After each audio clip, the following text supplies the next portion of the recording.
오늘은 어른에 대해서 이야기를 해보려고 하는데요. 어릴 때 저는 나이만 먹으면 어른이 저절로 되는 줄 알았어요.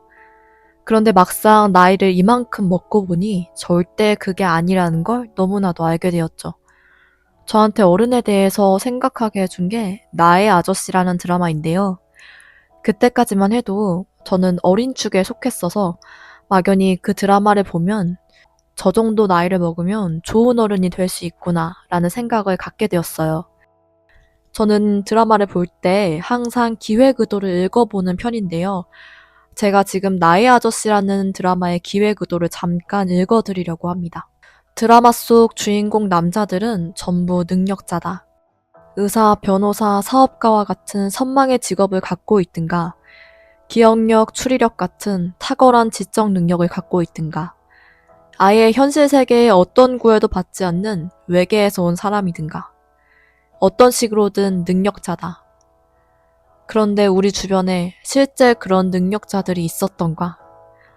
있었다고 한들 그런 능력자들 덕분에 감동했던 적이 있었던가? 사람에게 감동하고 싶다. 요란하지는 않지만 인간의 근원에 깊게 뿌리 닿아 있는 사람들. 여기 아저씨가 있다. 우러러 볼 만한 경력도 부러워할 만한 능력도 없다. 그저 순리대로 살아갈 뿐이다. 그러나 그 속엔 9살 소년의 순수성이 있고 타성에 물들지 않는 날카로움도 있다. 인간에 대한 본능적인 따뜻함과 우직함도 있다. 우리가 잊고 있었던 인간의 매력을 보여주는 아저씨. 그를 보면 맑은 물에 눈과 귀를 씻은 느낌이 든다. 길거리에 넘쳐나는 흔하디 흔한 아저씨들. 허름하고 한심하게 보이는 그들이 사랑스러워 죽을 것이다. 눈물나게 낄낄대며 보다가 끝내 펑펑 울 것이다. 저는 이 글을 사실 누가 적었는지는 모르겠어요. 작가님이 적은 건지? 솔직히 문체를 보면 아이유의 글 같기도 한데 당연히 아이유가 적은 글은 아니겠죠. 제작진 분들이 적었을 겁니다. 제가 기획 의도를 읽으면서 몇몇 대목에 눈길이 갔어요. 그중 첫 번째가 우리가 능력자들 덕분에 감동했던 적이 있었는가 하는 대목이었습니다. 사실 저 역시도 멋진 어른이 되고 싶었거든요. 돈도 잘 벌고 사회적 위치가 높고 누가 봐도 부러워할 만한 어른이 되고 싶었어요. 다 저를 위해서요. 누군가를 돕기 위해서도 아니고 그런 어른이 되어서도 내가 어떻게 나의 능력을 사회적 가치로 환원할지에 대한 생각은 전혀 없었습니다. 막연히 그냥 기부 정도? 국제기구 모금 정도? 하지만 그마저도 돈으로 하는 거고 내가 직접 몸으로 뛰어서 현장에 가서 봉사를 하는 행위 같은 거는 생각조차 하지 않았어요. 내가 잘 살고 싶은 데만 집중되어 있지 그게 세상과 연결되고 사람과 연결되는 접점은 저에게는 전혀 없었습니다. 좋은 어른은 멋진 어른이라고 생각을 했던 거죠. 그런데 이 드라마를 보고 생각이 정말 많이 바뀌었어요. 좋은 어른은 꼭 멋진 옷을 빼입고 비싼 차를 타야 하는 게 아니다. 누군가에게 좋은 사람, 위로가 되는 사람, 따뜻한 사람인 것 같더라고요. 그리고 이어서 또 저의 눈길을 끈 다음 대목이 사람에게 감동하고 싶다. 요란하지는 않지만 인간의 근원에 깊게 뿌리 닿아 있는 사람들이라는 문장이에요. 사람에게 감동하고 싶다라는 말이 어쩌면 우리가 그토록 바라지만 아무도 입 밖으로 꺼내지 못하는 말이 아닐까요? 사실 누군가와 다투고 미워하는 마음을 품고 사는 것을 좋아하는 사람들은 없죠. 하지만 신기하게도 우리는 어른이 되어가면서 인연을 짓는 사람들이 많아지고 복잡한 이해관계들이 얽히면서 좋은 감정보다는 배신의 감정, 증오의 감정, 애증의 감정들 같이 정말 다양한 감정들에 파묻혀 살게 돼요. 마냥 좋은 사람은 이제 없고 항상 이해타산을 따지게 되고 만남에 거리를 두게 되죠. 여러분들은 100% 신뢰하고 믿을 수 있는 사람이 있으신가요? 아무리 친한 친구라도 그런 사람은 없을 거예요. 그런데 유치원 때, 초등학교 저학년 때만 하더라도 우리가 조금 덜 영악했고, 그래서 우리는 누군가에게 마음을 놓을 수가 있었어요. 하지만 세상을 겪으면서 우리의 순수성이 바래고 인간의 근원과는 멀어지게 된 거죠. 제가 이 나의 아저씨라는 드라마에서 정말 좋은 어른이라는 키워드로 기억나는 장면이 3개 정도 떠오르는데요. 하나가 박동원 부장이 극중 아이유 지안에게 이렇게 말하는 장면이 있었어요. 내가 대수롭지 않게 받아들이면 남들도 대수롭지 않게 받아들여. 모든 일이 그래. 항상 네가 먼저야. 네가 아무것도 아니라고 생각하면 아무것도 아니야. 극중의 지안이가 정당방위였음에도 불구하고 자신이 살인자라는 것과 그래서 사람들이 자신을 피할 것이다 라는 생각 때문에 매일매일을 괴로워해요. 그때 해준 말이거든요. 사실 저는 이게 사람의 본능인지는 모르겠어요. 세상에 나쁜 사람들이 정말 많아요. 보통 지안이 같은 인물을 보면 사람들이 피하려고 하고 따돌리려고 하거든요. 그리고 어른들 사이에서 저런 사람은 가십거리가 되기 쉽고요. 특히 회사에서요. 다가가지 않으려고 해요. 더 나쁜 건 그렇게 소외되는 사람을 보고 흥미로워한다는 거예요.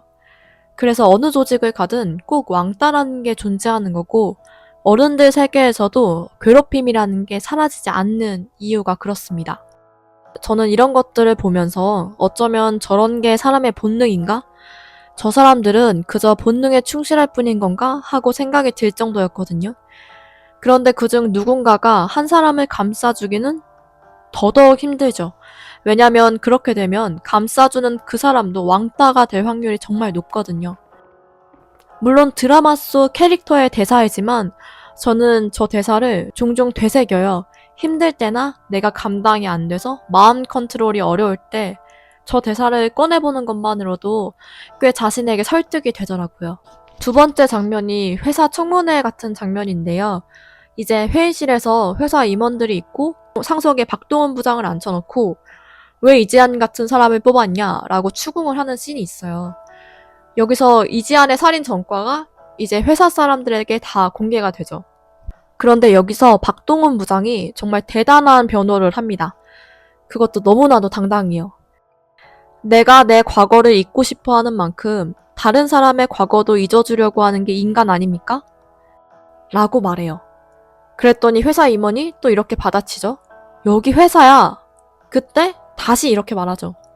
회사는 기계가 다니는 데입니까? 인간이 다니는 데입니다. 라고요. 저 역시 직장 생활을 하지만 사회초년생 때부터 사람보다 직장을 더 위에서 생각했던 것 같아요. 저희 엄마는 항상 저한테 이렇게 말을 했거든요. 쓰러져도 회사 가서 쓰러져라 라고요. 그렇다 보니까 나 자신의 안위보다는 회사를 더 위에 놓고 생각을 하게 되었어요. 그러면 어떤 문제가 발생하냐. 회사에서 부당한 일을 당해도 내 자신의 권리를 말할 수가 없고요. 그리고 애초에 내 권리와 발언권이라는 것을 가지고 회사를 다니지도 않을 거예요. 왜냐면 사회생활이라는 것과 나를 지키는 것은 공존할 수 없다고 생각을 할 거니까요. 물론 현실에서도 이렇게 되기가 쉬워요. 그래서 대부분의 직장인들이 어떤 문제가 있으면 그걸 공론화시키기보다는 참는 쪽을 택하는 거예요. 거대한 조직은 개인이 상대하기에 너무나 버거우니까요. 그런데 저 말을 듣고 그래, 사람이 먼저지 라는 생각이 들었습니다. 회사도 사람이 있어야 굴러가잖아요. 사람이 있기 때문에 회사가 생긴 거지 회사가 생기고 나서 사람이 존재했던 건 아니잖아요. 그런데 우리의 노동과 산업체계가 인권이라는 것을 간과하는 면도 많이 존재한다는 거죠. 회사의 목적인 이익 실현을 위해서라면 그리고 자신의 사내 직위와 자리 보존을 위해서라면 누군가의 인권을 무시할 때도 있어요. 그리고 그 권리를 주장하는 것이 당연한 것임에도 불구하고 누구 하나 말하는 사람이 없기 때문에 그러한 문제는 반복되는 거고 묵인되면서 점차 눈덩이처럼 커져가는 거죠. 그런데 이 대사가 그걸 잘 짚어준 문장이라고 저는 생각이 되거든요. 그리고 마지막이 이 지안이 할머니의 장례식 장면인데요. 힘들어하는 지안을 위해서 장례식장에 박동훈과 그 형제들 그리고 마을 사람들이 다 한 군데에 모여요. 그리고 그 사람들이 그 장례식장 안에 있는 공터에서 축구를 하는 장면이 나와요.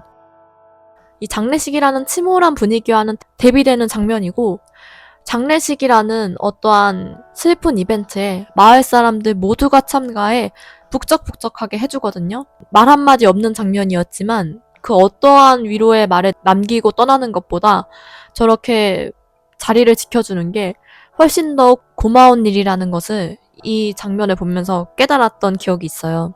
이렇게 저한테는 나의 아저씨라는 드라마가 정말 좋은 어른에 대해 깊이 고민하게 해주는 작품이었습니다. 그리고 저는 아직도 여전히 고민하고 있어요.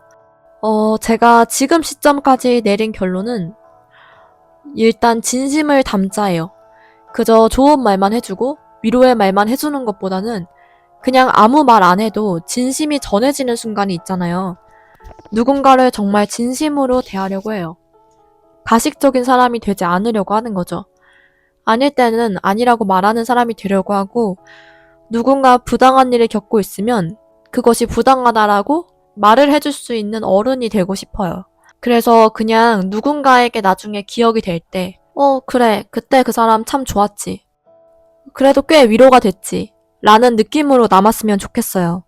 적어도, 저 사람 때문에 진짜 힘들었어. 라는 기억은 누군가에게는 남기고 싶지가 않아요. 그래서 살다가 다시 한번 만나도 반갑게 인사할 수 있는 사람? 그런 사람으로 남고 싶다가 그냥 지금까지 제가 걸어가는 어른의 모습인 것 같습니다. 그리고 저도 사실 잘 모르겠어요. 그냥 이렇게 여러 매체를 통해 배우고 느끼는 거죠. 어른이 돼도 유치한 건 똑같고요. 정말 중고딩들처럼 싸우고 그래요. 그런 모습들을 보면서 실망할 때도 정말 많지만 그래도 그 중에 꽤 괜찮은 어른들이 보이면 오히려 더 큰 감동을 받을 때가 있거든요. 이 드라마의 기획의도처럼 누군가에게 감동을 줄 정도의 어른이 되려면 아직은 멀었고 솔직히 죽기 전에도 그럴 정도의 어른이 될 수 있을런지는 모르겠어요. 하지만 적어도 그런 어른이 돼야겠다는 다짐과 마음만은 가지고 있어야 반이라도 따라간다고 생각을 합니다. 오늘은 어른이라는 주제로 이야기를 해보았는데요. 오늘의 영상은 여기까지 하겠습니다.